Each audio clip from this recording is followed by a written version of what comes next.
തോബീത്തിന്റെ പുസ്തകം 4-ാം അധ്യായം 12-ാം വാക്യത്തിൽ നമ്മൾ ഇങ്ങനെ വായിക്കുന്നു: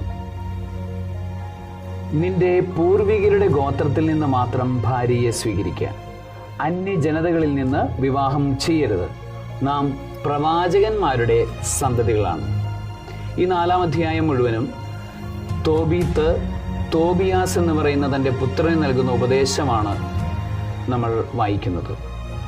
തോബിയാസ് ഒരു ദീർഘയാത്രയ്ക്ക് പോകാനിരിക്കുമ്പോൾ തോബീത്ത് എന്ന പിതാവ് തോബിയാസിന് നൽകുന്ന ഉപദേശത്തിൽ പ്രധാനപ്പെട്ടൊരു ഉപദേശമാണ് നീ മിശ്ര വിവാഹം ചെയ്യരുത്. ഇന്നത്തെ കാലഘട്ടത്തിൽ നമ്മളുടെ യുവാക്കന്മാർക്കിടയിൽ മിശ്ര വിവാഹത്തെക്കുറിച്ചുള്ള ചിന്തകൾ കൂടിക്കൂടി വരികയാണ്. അത് പെർമിസിബിളായി മാറിയിരിക്കുകയാണ്.